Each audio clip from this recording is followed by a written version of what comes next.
कधीतरी भूताच्या तावडीमध्ये आपण असे अडकतो जिथून निघणं हे जवळजवळ नामुमकिन असते. राहुल नुकताच पावसाळ्याचे दिवस लागले होते. ऑफिसमध्ये मागील 2 महिने तरी एकही सुट्टी घेतली नव्हती. म्हणून आपल्या बॉसला एक रिक्वेस्ट करून त्याने गावी जायचा निर्णय घेतला. तसं मुंबईमध्ये वेल सेटलच होता तो. रात्रीची आपली गाडी काढली आणि निघाला आपल्या गावी साताऱ्याला. पण त्याला बघता बघता रात्रीचा उशीर होत लागलेला. म्हणूनच त्याने आपली गाडी ही हायवेजवळ वळवली. छानसा आपला प्रवास त्याचा चालला होता. पण आता हळूहळू करून त्याला झोपही येऊ लागली. काय त्याने विश्रांती घेतली आणि पुन्हा एकदा आपला प्रवास चालू ठेवला. मुंबई मागे गेली आणि बघता बघता त्याला हायवे लागू लागला. पण मॅपवर काही वेगळंच दाखवत होते. आणि एक क्षण असा आला की हळूहळू करून सगळ्या गाड्या हे मागे सुटू लागल्या होत्या. फक्त आता त्याला 2 रस्ते दिसू लागले होते. आश्चर्याचं म्हणजे मॅपवर तर हे दाखवत नव्हते, पण त्याला दिसत होते. कुठे ना कुठे जाणं भागच होतं. म्हणून त्यांनी एक डावीकडचा रस्ता निवडला. तसं त्यांनी तिथून वळवले देखील आपली गाडी. पण हळूहळू करून सगळं काही जणू शांत व्हायला लागले होते. हायवे असून देखील आता असे वाटत होते की आपण जंगलामध्ये आलेलो आहोत. आजूबाजूचे झाडे जणू उंचात उंच यांची स्पर्धा लागत होती. रात्रींचे ते वटवाघूळ हे कळत न कळत डोळ्यासमोरून जात होते. त्यात भला मोठा पाऊस. असाच त्याचा तो प्रवास चालू होता. घरच्यांना देखील फोन करून सांगितले की मी येतोय. सुदैवाने त्यावेळेला नेटवर्क भेटले, पण त्याच क्षणी काही वेळाने नेटवर्क गेले सुद्धा. खरं सांगायचं तर आता राहुलला भरपूर चिंता लागली होती. त्यातच हळूहळू करून पावसाचे दिवस असताना त्याला गाडीची देखील चिंता होती. पण क्षणभरातच त्याला एक गोष्ट नजरेस आली की आपण जाऊन जाऊन एकाच रस्त्यावर पुन्हा पुन्हा येतोय. सुरुवातीला भास वाटला, पण असं होणं शक्य नव्हते. कारण की सलग 2 आणि 3 वेळा त्याच रस्त्यावर कसं काय येणार. म्हणून यावेळेला त्यांनी नीट आणि लक्ष देऊन गाडी चालवली. पण पुन्हा तेच, कुठलाही वळण नसताना तो येऊन जाऊन तिथेच येत होता. मनात धडकी भरू लागली आणि शेवटी तो आपल्या गाडीतून उतरला. सुदैवाने त्याच्याकडे एक छोटीशी छत्री होतीच. ती उघडून तो बाहेर गेला आणि बघू लागला की नक्की आपण कुठे थांबलोय. पण दुर्दैवाने त्याने गाडीची चावी बंद केली होती. म्हणून तो आजूबाजूला पाहू लागला की इथे कोण दिसतंय तर नाही ना. आणि क्षणभरातच सगळा पाऊस शांत झाला. सगळे वातावरण देखील शांत झाले आणि पक्ष्यांचे आणि त्या आजूबाजूंचे झाडांचे आवाज येणं हे देखील. समाधान झालं मनात आणि हळूहळू करून आपल्या गाडीजवळ वळू लागला. पण त्याला कळत न कळत एका बाईच्या रडण्याचा आवाज येऊ लागला. त्याने आजूबाजूला बघितले. क्षणातच आपल्या मोबाईलची टॉर्च देखील काढली आणि बघू लागला तर तिथे कोणी दिसत नव्हते. आणि तो विचारू लागला, कोण आहे? कोणी आहे का? पण त्यावेळेला तिथे कोणीच दिसत नव्हते. पण पुढील दृश्य तो जे बघणार होता ते पाहून नक्कीच त्याच्या मोबाईल हा खाली पडला. कारण की त्यांनी पाहिले की त्यांनी हळूहळू करून आपली ती मोबाईलची टॉर्च वरती सरकवली आणि भल्या मोठ्या झाडावर एक बाई किमान त्याच्या 5 वर्षाच्या मुलाला घेऊन मांडीवर बसली होती. तिचे फक्त ते मागचे केस आणि पाठ दिसत होते. हे पाहताच राहुल जोरात ओरडणार, पण त्याच क्षणी त्या बाईने आपल्या मुलाला त्या मोठ्या झाडावरनं खाली ढकलले. राहुलच्या डोळ्यात देखत तो मुलगा पडला गेला. राहुलने आपले डोळे बंद केले आणि तो मुलगा हा पडताच जोरजोरात रडू लागला. राहुल त्याच क्षणी तिकडे धावत गेला, पण तिथे पाहताच त्यांनी पाहिले की तिथे कुठलाही मुलगा नव्हता. राहुलने आपली नजर वरती टाकली आणि त्याला आठवले की वरती देखील कोणी नव्हते. आपण नक्कीच कोणत्या तरी संकटामध्ये आहोत याची राहुलला खात्री झाली होती. म्हणून तो आपल्या गाडीकडे तसाच लगबगीने धावत गेला आणि त्यांनी पाहिले की गाडी चालू करताच ती चालू होत नव्हती आणि मनात पश्चाताप होऊ लागला.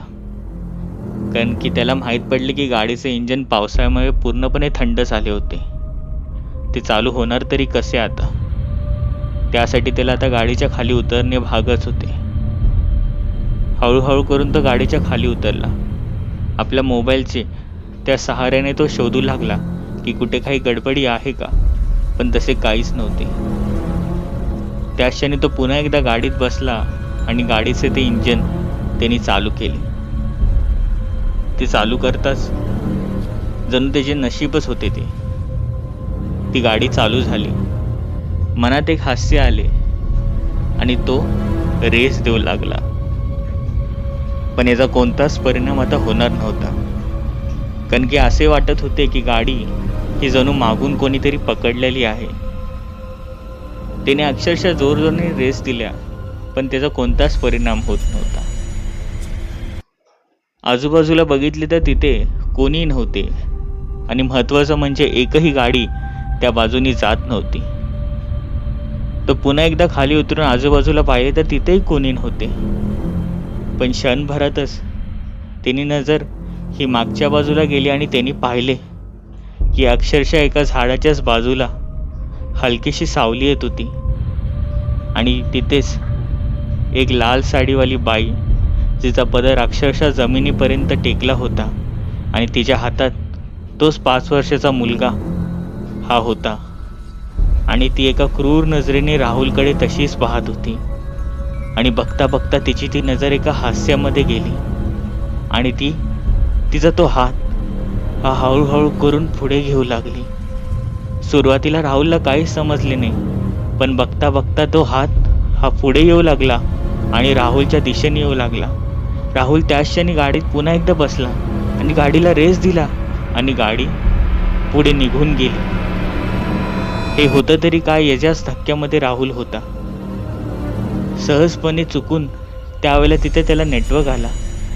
त्याने तिकडेच नेटवर सर्च केले की या जागेचं नक्की काय कारण आहे, असं माझ्यावर का होतं. तर त्याला सहज कळाले की ही जागा भूताटकीची आहे. इथे कोणीही येत नाही आणि जो येतो तो कधी जिवंत जात नाही. हे ऐकताच त्याला फार भीती वाटली. तो पुन्हा एकदा आपल्या घरच्यांना फोन लावणार, पण त्याच वेळेला नेटवर्क पुन्हा एकदा गेला. देवाचे नाव चालू केले होते, पण बघता बघता तो तसाच जाऊ लागला आणि जो रस्ता येऊ लागला ते पाहताच त्याने आपले डोळे पुन्हा एकदा रागाने बंद केले आणि मागच्याच त्या सीटवर आपले डोकं ठेवले. कारण की त्यांनी पाहिले की तोच रस्ता पुन्हा पुन्हा येत होता जिथे तो मगाशी अडकला होता. पण त्याच वेळेला त्याने ठरवले की त्याने गाडी तशीच चालवत ठेवायची. काही वेळ गेला असेल, तो गाडी अक्षरशः वेगाने घेत होता तिथून आणि त्याला दिसले की ती बाई तिच्याच त्या मुलाला आपल्या समोरच हातामध्ये घेऊन गाडीच्या समोरच चालत येत होती. आणि बघता बघता ती चालायची धावू लागली आणि राहुलच्या गाडीच्या समोर ती येऊ लागली. राहुलने त्या क्षणी जोरात ब्रेक मारला आणि समोर पाहतो तर ती अदृश्य होती. राहुलला घाम फुटला होता, पण करायचं तरी काय, म्हणून पुन्हा एकदा गाडी चालवू लागला. पण कळत न कळत त्याने नजर ही मागे जाऊ लागली, कारण की मागून कसल्याचा आवाज येत होता आणि आरशामध्ये त्यांनी पाहिले की त्याच बाईचे डोळे हे राहुलकडे तसेच क्रूरपणाने बघत होते आणि एक हास्य देताच तिचे ते दोन्ही नोकिले दात हे बाहेर आले आणि राहुलकडे ही वळू लागले. राहुलने मागे पाहिले तर मागे कोणी नव्हते, पण ती आरशामध्ये पाहताच ती खरंच तशी दिसत होती. यापुढे करायचं तरी काय असा त्याला प्रश्न पडला होता. त्याने गाडी त्याचपणे तिथे जोरदारपणे थांबवली आणि गाडीच्या खाली उतरला आणि बोलू लागला, ए काय इकडे, काय कोण आहे इकडे. पण तिथे कोणीही नव्हते, म्हणून राहुल गाडीपासून लांब गेला बघता बघता एक चूक त्याच्याकडनं झाली की तिचा तो मोबाईल हा गाडीतच राहिला. म्हणून तो गाडीत पुन्हा एकदा मोबाईल घेण्यासाठी गेला. खाली वाकला आणि त्यांनी पाहिले की अक्षरशः स्टेअरिंग व्हीलवरच ती बाई तशीच बसली होती आणि राहुलकडेच पाहत एक हसत होती. तिने आपला एक हात हा राहुलच्या हाताला लावला आणि जणू राहुलचा हात हा जळू लागला.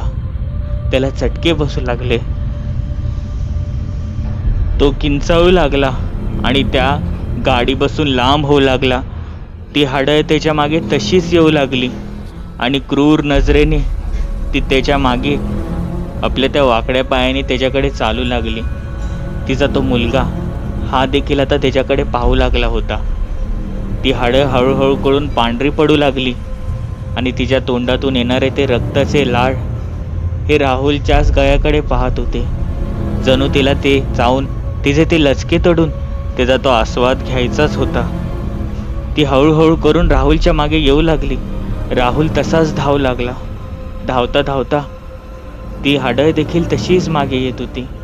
ती क्रूर नजरेने बोलत होती, थांब, तुला मी मारून टाकणार आहे, तुला मी सोडणार नाही. एक हास्य देताच ती हवेत तरंगू लागली आणि राहुलच्याच दिशेने येत होती. पण कळत न कळत राहुल हा रस्त्याच्या अलीकडे गेला आणि एका बाजूला झाला तर ती हाडं तशीच त्याच्याकडे रागात बघत होती. राहुलला समजत नव्हते की त्याच्यावर काय झालंय. राहुलने आजूबाजूला पाहिले तर जे त्याने पाहिले ते पाहताच मनात एक समाधान झाले. कारण की त्यांनी पाहिले की तिकडेच एक छोटेसे का होईना पण एक मंदिर होते. तो तिथेच तसा बसून राहिला. पण आता ती हाडं त्याच्याकडे येण्याचा प्रयत्न करत होती, पण मंदिरामुळे तिला ते जमत नव्हतेच. बघता बघता ती रात्र निघू लागली होती. तसे त्या हाडीचा क्रूरपणे ओरडणे हे चालू होते. कोणत्याही परिस्थितीत तिला राहुलचा जीव घ्यायचाच होता, पण हे शेवटपर्यंत शक्य होत नव्हते. आता बघता बघता राहुलचा तो जळलेला थोडासा हात, त्यातून रक्त यायला चालू होत होते. राहुलला काहीच सुचत नव्हते. शेवटी जाण्याचा मार्गही अलीकडेच होता. जर गेलो तर ती हाडं क्रूरपणे मारून टाकेल याची भीती होती. राहुलने डोळे बंद केले, पण त्याच क्षणी कोणीतरी खांद्याला हात लावला आणि विचारले, काय रे, झालंय काय तुला? त्यांनी पाहिले तर किमान एक 7-7.5 फुटाचा एक माणूस उभा होता. झालेला सगळा प्रकार सांगितला आणि त्यांनी सांगितले, अरे बापरे, असं आहे का? थांब. तिने आपल्याजवळ असलेली एक पट्टी घेतली आणि ती राहुलच्या हाताला बांधली आणि बोलला की आता बरं होईल बघ. राहुलने विचारलं, तुम्ही कोण? तर त्यांनी सांगितले, हे मात्र विचारू नको. तो त्याच क्षणी तिथून निघून गेला. राहुलने त्याच्या मागे जाण्याचा देखील प्रयत्न केला, पण जणू त्याचा हात आणि पाय हे घट्ट झाले होते. त्याला तिथेच झोप लागली. दुसऱ्या दिवशी उठला आणि तो आपल्या गाडीजवळ गेला तर गाडी देखील चालू झाली. तो कसंबसं करून तिथून बाहेर आला. आजूबाजूचे गावं दिसू लागले आणि त्यांना झालेला सगळा प्रकार सांगितला आणि त्यांनी सांगितले, हो, ती तरी तुला हाडच भेटली, नाहीतर असे खूप सारे भूत हे तिथे असतात जे मानवांचा जीव घ्यायला नेहमी हे तयारच असतात. आणि तुला जे भेटले त्याची आम्हाला कल्पना नाही, पण तू मंदिराच्या बाजूला बसला होता तर कदाचित देवच तुझ्या मदतीला आला असेल. एक चूक आणि राहुलचा जीव गेला असता. कथा कशी होती मला तुम्ही इंस्टाग्रामवरही सांगू शकता. चॅनलला सबस्क्राईब करायला विसरू नका. बेल नोटिफिकेशन नक्की दाबा. भेटूया पुढील भागांमध्ये.